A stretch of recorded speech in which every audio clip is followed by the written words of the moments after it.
Hola, soy el doctor Axel Cayetano, and this is Dr. Amy Perlman. Thank you for being here. It was a great pleasure to see your talks.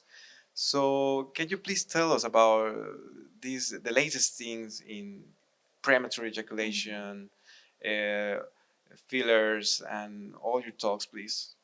I'd be delighted. And it's been so fun to be at this meeting in Cancun this week. I am so lucky about the topics that I was asked to present on. I mean, today, for example, I was talking about orgasm, sex toys, and penile augmentation, which are some of the most fun topics I get to talk about. So let's really get into it. You know, one of the talks that I spoke about was on the current options for ejaculatory disorders. And I really focused on two main ones: premature ejaculation and delayed ejaculation. And when it comes to premature ejaculation, or PE, we have several options available. And many of those options are medications. But where I have a difficult time prescribing some of those medications, namely SSRIs, is not that they're ineffective, it's that they have potential consequences or side effects for which I have no cure, and that's a condition called post-SSRI sexual dysfunction, or PSSD.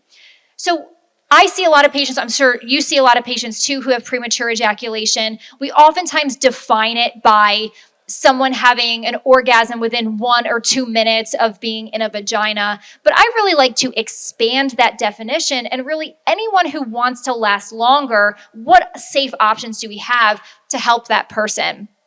And what I was most excited about talking about during this presentation was some of the innovative therapies that are on the market. And fortunately, many of these therapies are also available in Mexico.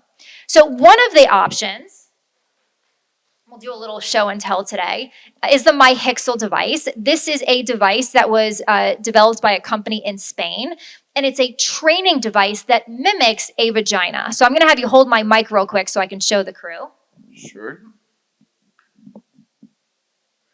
All right, perfect, thank you. So this part right here is a heating component. This goes in this device, and this is the part that mimics a vagina, and it is reusable. So this simply comes out, and the person would use this to masturbate with, and he can simply wash this out to clean it. And what's fascinating is inside this device, there's actually sensors. So many of the studies that we look at to assess efficacy when it comes to premature ejaculation rely on a watch or a stopwatch.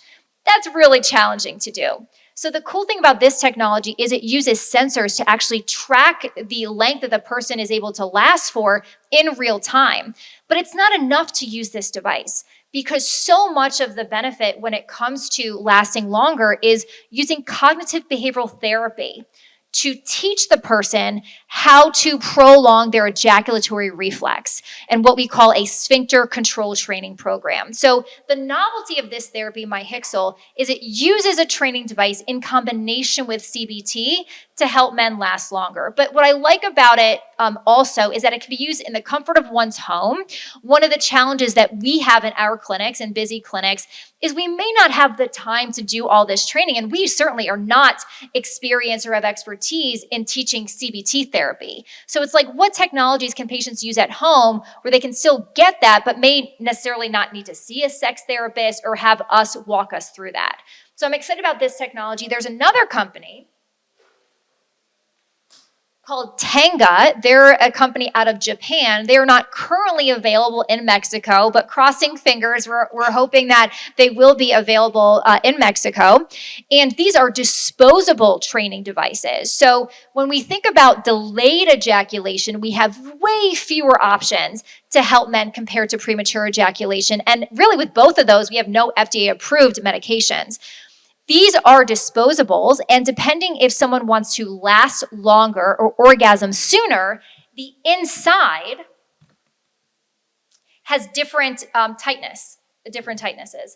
And I don't know if tightness is a word, but, and so it will either go from smaller to larger or larger to smaller if someone wants to accelerate their climax or last longer. And to date, they have evidence to support the use of these training cups for premature ejaculation.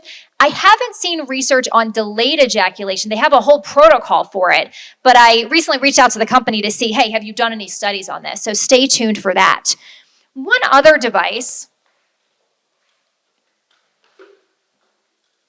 Sorry, I'm going through my goodie bag here. That I want to bring up is this device right here, and it's by a company called FirmTech, and this one in particular in their portfolio is the Max PR device. So this is just a fancy erection band, and we talk about erection bands to prolong erections when it comes to erectile dysfunction. But we recently did a study, we haven't published it yet, looking at detumescence time. And I haven't seen anyone discuss detumescence time, but that time or that term refers to when a man orgasms, the amount of time from orgasm to loss of the erection. And so much of the concern regarding premature ejaculation is once a gentleman orgasms and his penis becomes flaccid, he's out of the game. But we know if we're talking about a heterosexual relationship, it takes longer for a woman to reach climax. So what if we could help that guy last longer even after he orgasms? And that's where this band, especially when combined with a PDE5 inhibitor, can really help prolong that time. Excellent. It's fascinating. So I'm excited for the innovative technologies. I mean, the sex tech industry, it's a multi-billion-dollar industry. And I think we as urologists and men's health specialists, it's well within our field to be like, how can we incorporate devices and sex tech into our clinics? Fantastic. Everything was excellent. And just one last question. Yeah. What would you recommend to the Mexican urologists to get involved with all these technologies? Yeah. You know, if you were to ask me 3 years ago what I thought about all these different devices, and these are just a few of the ones that I recommend for patients, I would have said, I really don't know anything about it. I would say really the only product I'm aware of when it comes to sexual wellness are vibrators for women, but I was very naive. But everything changed when I was actually at our Sexual Medicine Society of North America, the SMSNA conference about 3 or 4 years ago. And I went out to lunch with a gentleman who runs a Promescent company. Promescent is a delay spray that's also very helpful for premature ejaculation, but his company also sells sexual wellness products on their website. So I asked him if he could send me some products so I could learn more about all the devices available. And he sent it to me, and being a woman in men's health, most of the products I can't try. But I can try sex toys, right? So I learned in a very quick period of time when I could experiment with some of those products how valuable they can be, not just for someone like me who didn't have any sexual health concerns, but for people who just want to have a different experience, and certainly for people who have difficulty having a climax, let's say with, standard penovaginal intercourse. So what I did after I met with him and he sent me some demos is I just asked around, what are the good, high-end, well-made sex, products out there that I might use? I asked patients, I worked with a pharmacist, I met with different companies, and I asked them, here's a piece of advice, ask the companies to send you demo products. So either you can try, a friend can try, a patient can try, because when I sit down with patients and they're using one of these products, I will ask them, what did you think? Did you like it? Did you not like it? And if they don't like it, I stop recommending it. And if they do like it, then I add that to my toolbox. So getting the demo products, seeing them for yourself is very key, and asking them to send an extra one that you can have in your office that you can show patients. Because if we just describe it to patients, they're not going to get it. But if we show it to them, they can touch it, they can look at it, they're more likely to get it because they don't want surprises. The last piece of advice I'll give is if you're looking to add another revenue stream to your clinic, then you can sell these products from your clinic. And even though it's very easy to go into a store down the street or to go online and buy it, the reality is it's sometimes uncomfortable to walk into an adult store.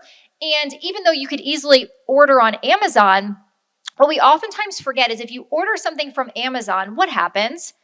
Well, what shows up in your feed? And what if your grandchild or a friend is on your computer and now is on your Amazon account and sees all these other things pop up?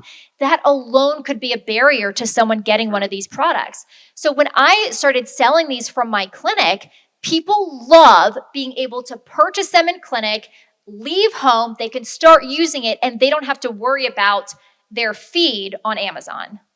Good. Amazing. Thank you very much for all these helpful things. Así que ya saben, traten de incorporar estas nuevas tecnologías en su consulta. Thank you. You're welcome. Thank you very Thank you for much. having me.